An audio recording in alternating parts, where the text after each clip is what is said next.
we stood, watching from a distance, binoculars in hand. We safely observed it. We sent in people to make contact with it. How could we not? This was the first time we had evidence of this thing, perhaps better said as this event. No one and nothing returned. We could drop orbs of tritium in hopes that we would be able to illuminate the distant woods in which that event took place. No light had returned. No detector could trace the radiation. We stayed at our lookout for another week. I should probably give you some background for a bit of this. Yes, I am the whistleblower from Arkham. I assume you already know this if you've downloaded this file. But if not, then now you know. I've read too many science fiction novels to not acknowledge the significance of having this experience be made public. My partner, well, he disagreed. This didn't surprise me, as he's the type of man to put moral action before the things that really matter. I call it self-righteousness. He calls it doing what's right.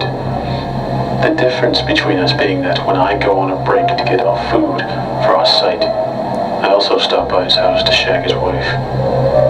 When he goes on a break, he buys more than enough food for the site, possibly putting himself in the red. It's just food, mate. I realize this may seem like a digression, but this difference between us is why I lived to tell the tale, and he is as dead gets. So, with my partner being focused on a mission to interact with this anomaly in a significant way, he packed up a bag, woke me up, no less at 0300, and decided to head into the forest cluster. I thought that he was a bit daft to be this bold, but I couldn't let him go on his own. We headed out. We were a little over 2 kilometers away from the forest entrance. My partner, well called Moranis, decided that we shouldn't bring any torches with us. Though he decided without my input, I agreed. By this point we were working under the assumption that any active source of light may lead to unforeseen consequences. I remember the tension I felt during that slog. The hairs of my arms felt as if they were going to be plucked out of my skin. Autumn had just begun, yet the air seemed to constantly shift from cool to warm to absent as we stepped ever closer. I swear Moranis was humming an old jig I'd only heard once as a child. I asked him where he heard it, and he'd only say, "The fuck you talking about, man?" I wasn't humming nothing. Moranis wasn't the type to play pranks. He was more likely to argue that the planning time of the prank could have been used for work. This predictable nature of his was once comforting. As we closed in on the entrance, his predictability became my anchor. You hear that? Sounds like static. I didn't hear anything. The silence was absolute. Moranis, I don't hear a thing. That tinnitus is going to do you wrong, pal. My own jokes didn't ease me here. Just follow me, he led on. There wasn't much distance between us as we delved deeper into the wooded dungeon. I figured that getting this poor sod home was the least that I could do. Therefore, I stuck by close. That's what I told myself. It felt like giving myself a noble quest, helped keep the fear at bay.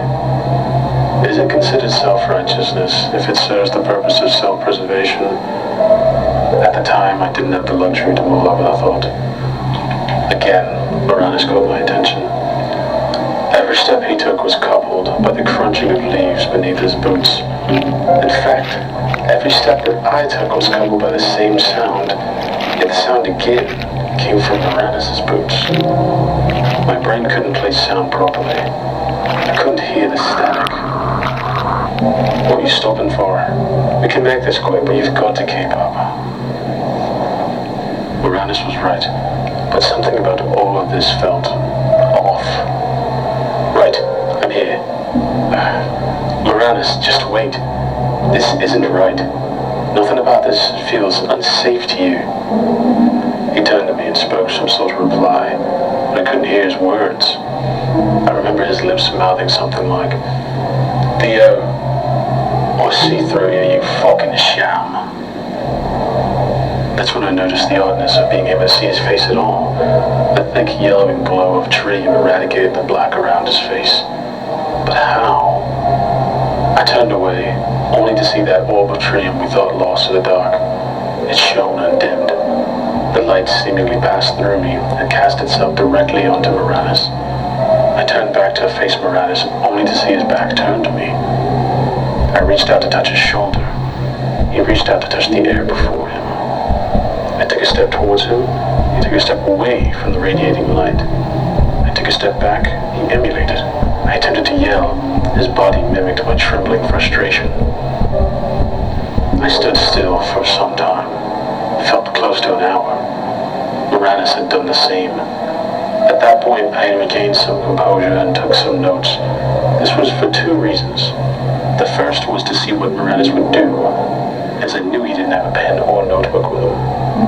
The second was to leave some trace of this event, assuming my death was at hand. I scribbled. Possible assimilation into my consciousness. Possible projection of my consciousness onto Moranis. I'm still unsure of what to think. The fear, though ever present, was reduced to a humming anxiety as curiosity took its place. There was something voyeuristic about watching my movements being acted out in another body. It felt like I was interacting with the world from a third-person perspective. I'd read studies in which a subject's mind was able to assimilate the similar body parts as a means of filling in the blanks of sensory input. Assimilate was the word I'd seen used in those studies. Under certain conditions, consciousness seemed to be able to cast itself onto another object or being. I had to assume that what was happening had something to do with that idea. I needed to cling to something that could be explained, something reasonable. I had to see how far this could go. I needed proof to give my curiosity something concrete to shake off the edge of madness. It was clawing at the hinges of my mind. Moranis then became my subject. Forgive me, you poor sword. I would like to tell you that some supernatural force possessed me to do what I did. That, however, would be a lie. I was alert, cogent, self-aware, what have you. So on to my tests. I first attempted to place myself and Moranis around the tritium orb. Light still passed through me, but it bounced into and off of Moranis' body. Strange. I'm still unsure how to explain this occurrence. My other tests mainly were concerned with how light interacted with the two of us. Once I moved away from the light testing, I discovered something both interesting and disturbing. I gathered a bundle of sticks and arranged them roughly into the shape of a human. I laid down on the ground to mimic the position I set them, and then I waited for some time to pass. I stood up. The sticks, maintaining their shape, rose as if the hidden life within them finally revealed itself. As they stood with my body, my lungs failed to pull in air. My mind, my body, my entirety couldn't process what had just happened.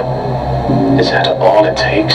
A shape? I remember thinking that to myself. I also remember being terrified for a brief moment, waiting for whatever caused this to end my play session and make me its plaything, as I had done for Moranis and those sticks.